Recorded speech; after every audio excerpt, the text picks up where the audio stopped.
Well, Europe is surrounded by an arc of fire. I mean, there is war back on the European continent with Russia's invasion of Ukraine, Middle East up in flames, Caucasus is very complicated, and the Sahel, which is the southern border of the European Union, the neighbors of our neighbors, is now an ungoverned space with all kinds of illicits going on. So add to this that in addition to the physical war, we now also have more and more hybrid wars, cyber attacks, which we are constantly having to fight with. So the risks are increasing. The risks are also changing.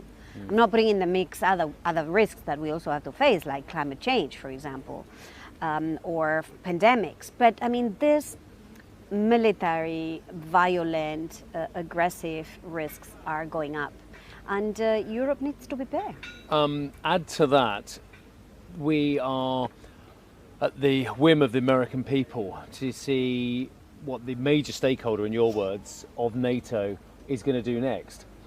One could argue that actually Donald Trump, last time he was president, though, and we don't know who's going to be the next president, actually helped galvanize opinion in Europe when he made some big threats. I think it was July 2018, I remember him lambasting Jens Stoltenberg about Frau Merkel as well. So even if there was a Republican presidency, Europe needs to do more self-help anyway, doesn't it? Correct. I mean, Donald Trump just basically put the mirror to our faces, and he told us that we were not investing enough in our own security and defense. Now, he also said something else that was very concerning for us Europeans, which is that he would have no compunction to, let Europeans to their own devices and move out of NATO.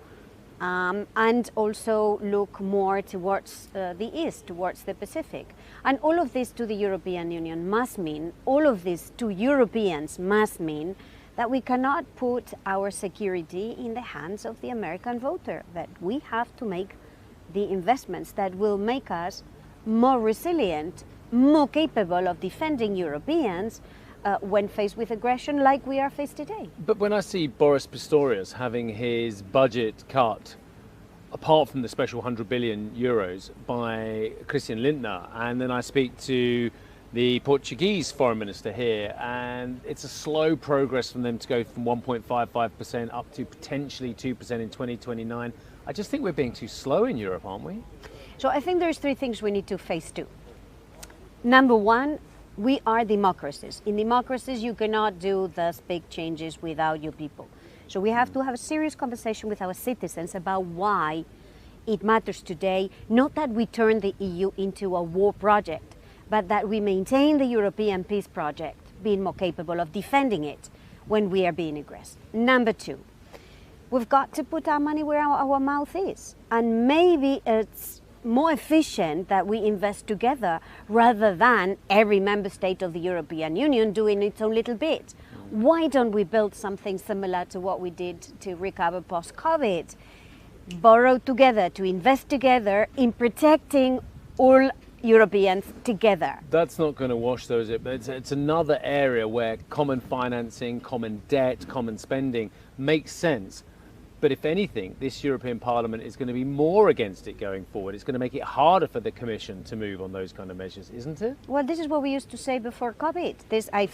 I faced this when I was foreign minister of my country, and we had to build a mechanism to help the entire European Union face the enormous economic crisis that came during COVID. And everyone kept saying, never, we will never borrow together to invest together. Then it happened. Why? Because there was a crisis and there was a necessity to move together as a European Union. So maybe let's not start from the premise that it's not doable. Maybe let's look at what is the most efficient way to do that. But I look at German attitudes to spending at the moment and the own problems they're having domestically. And I mentioned Germany because they need to be on board. They are the most powerful economy in Europe. And I see zero appetite for more common financing, especially when they look even just over the border at France and they see a country that more or less can't get its deficit below 6%, or 5.5%, 6%.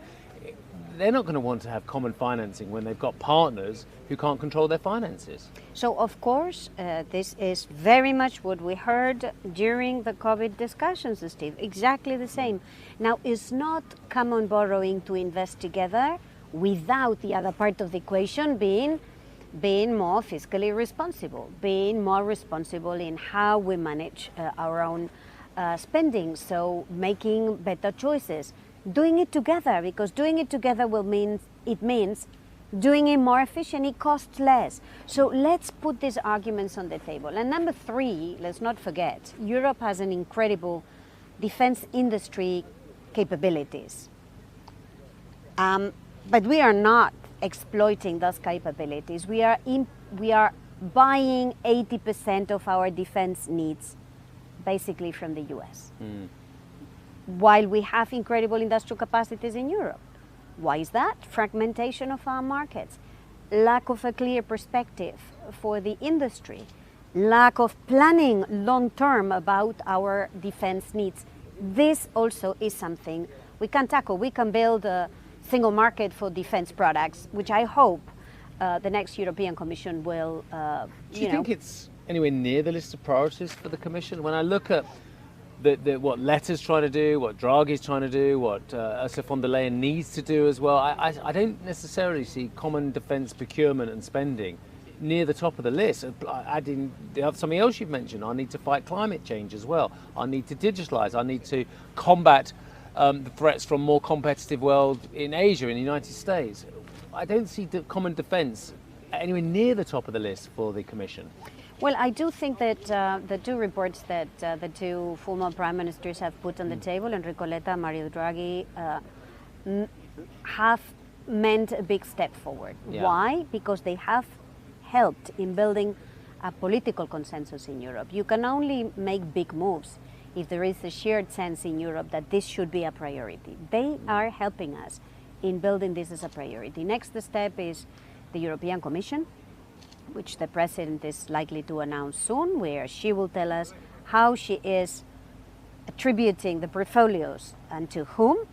And that is also another signaling that she will do. And the third stage is the commissioners with the President going to the European Parliament to put on the table the program of work for the next 5 years. And I am convinced that security and defense will figure prominently in next 5-year program of work for Europe, because it is a security necessity today. Even despite the fact that there are worryingly, for I guess those of us in the centre, there are moves to the extreme left and there are moves to the extreme right as well. And everywhere we look, from Wilders here to Orban here to a strengthened Marine Le Pen, who just seems to be watching from the sides as the centre not tears itself apart but runs rings around itself as well. Elsewhere in Europe as well, we're seeing drifts to the extremes as well. That's going to make it much harder to do everything you just said, given the fact that you quite rightly said you have to take your citizens with you. Yeah, I mean, this is where the results of the European election last June were so important, with this kind of center of the spectrum, which is made of Christian Democrats, Social Democrats, Liberals and Greens, still constitute a majority, sufficient enough to get legislation through the European Parliament. It's true that at the same time we have work to do in a number of member states, but I've also heard a very clear message from the Prime Minister of Italy in Chernobyl on the need to invest more on security and defense. So, let's work to make this a political priority, not because we want to turn Europe into a war project, but because we will not be able to guarantee peace for our citizens if we do not have the capacity to defend Europe